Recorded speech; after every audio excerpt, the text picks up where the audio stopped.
Et puis le Damphani doit faire face à une rude concurrence des pagnes tissées qui viennent de la Chine. Cette concurrence, vous allez le voir, n'est pas sans conséquence sur les tisseuses, mais pour les spécialistes, le choix est très évident entre les deux qualités.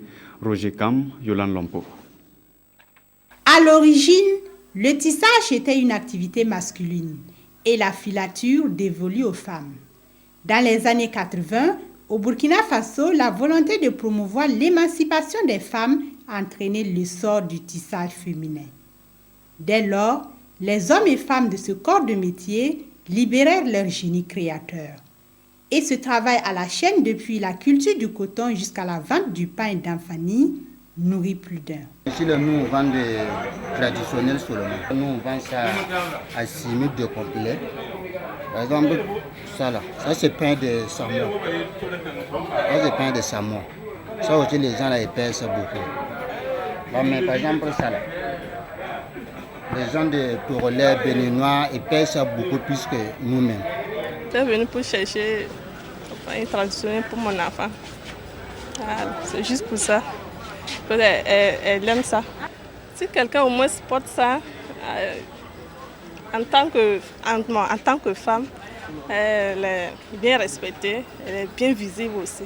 Très prisé dans le milieu de la haute couture, le Damphani s'exporte au-delà de nos frontières et se marie avec d'autres types de pain ou de tissus. On peut utiliser le Damphani pour confectionner des chemises, des ensembles d'âmes, comme des boubous traditionnels. On prend le taf-taf mélangé avec du Damphani pour faire les tenues de soirée, pour les cérémonies, mariage. Malgré cela, le Burkina Faso a du mal à développer une industrie de transformation du coton.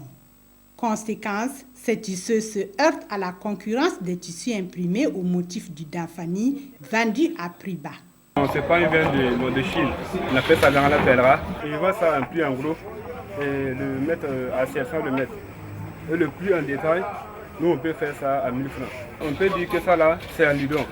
Et puis le pain aussi, c'est en coton. Donc c'est pas la même qualité. Franchement, je préfère le pain traditionnel au pain imité et chose chinois. Moi, je suis d'origine malienne. Je sais qu'au Mali, il y a le pain traditionnel, d'accord, mais les couvertures, les draps, les nappes de table, tout se fait en pain traditionnel.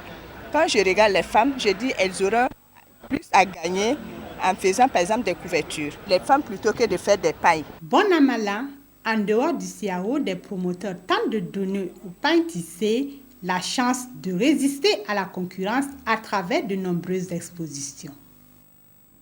Et pour parler de toutes ces questions liées au Damphani, je reçois pour vous M. Désiré Moïse Ouedraogo. Bonsoir. Bonsoir. Vous êtes expert en textile, vous êtes directeur de Afrique Authentique. Alors, tout de suite, vous avez suivi le reportage avec nous. La concurrence chinoise s'installe. En tant que spécialiste, déjà, qu'est-ce qui explique toute cette concurrence? On a souvent l'impression que on va plus vite vers ce qui est moins cher que le Damphani qui coûte extrêmement cher pour le Burkinabé. Oui, c'est tout à fait normal.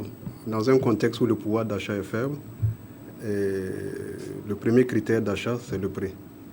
Donc la population a tendance à chercher ce qui est moins cher. C'est évident, parce qu'ils n'ont pas la possibilité d'acheter le Damphani. Mais le Damphani, et la cherté du Damphani aussi, est liée au fait aussi que dans notre environnement, beaucoup de gens ne travaillent pas, il n'y a pas une classe moyenne très développée. Même les fonctionnaires, pour les plus nombreux, les salaires sont bas. Donc tout ça, c'est à revoir dans un contexte où, en tout cas, le niveau de vie des gens augmente de plus en plus. Mais l'avantage du Damphani, c'est que c'est du coton. Et le coton s'adapte à notre environnement. On est plus à l'aise dans du vêtement en coton que dans du synthétique.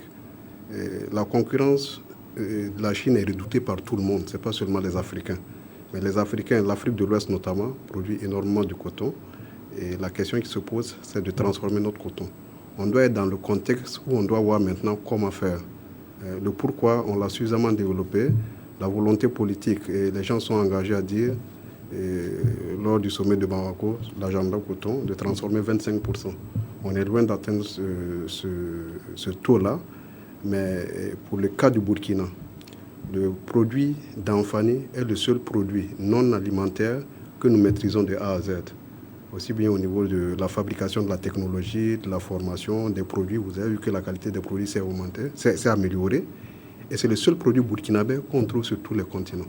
Il n'y a pas de barrière sanitaire comme pour l'alimentaire. Donc c'est une opportunité pour nous, si on veut réussir ce pari-là, de cibler 2 marchés. Le premier marché, c'est le vêtement scolaire. Et le deuxième marché, c'est l'uniforme. Ce que nous appelons le pain personnalisé. Vous savez que les Africains aiment beaucoup les uniformes. Quand il y a des fêtes, des mariages, on fait des uniformes. Notamment le 8 mars, comme ça a été posé il n'y a pas très longtemps. Exactement.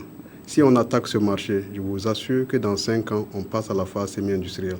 Oui, mais le problème qui se pose aussi, très souvent, c'est la rupture, par exemple, des stocks de fils qui ne sont pas toujours disponibles. Oui. Mais on doit être heureux pour notre cas parce qu'on a encore une filature. Vous savez, Faso Fani a fermé, Faso Tex a fermé. Et Filsa, c'est la seule unité qui nous pourvoit en fil. S'il n'y a pas de filature aujourd'hui, ça veut dire que ces milliers de femmes, il y a plus de 50 000 femmes dans le secteur du textile artisanal. Tout le monde va arrêter de travailler. Donc l'État a intérêt à soutenir davantage Filsa pour qu'il n'y ait pas de rupture. C'est des problèmes d'investissement. Il faut de l'argent pour Filsa. Et le problème est connu, c'est la ressource qui manque, c'est l'argent. Il faut investir de l'argent.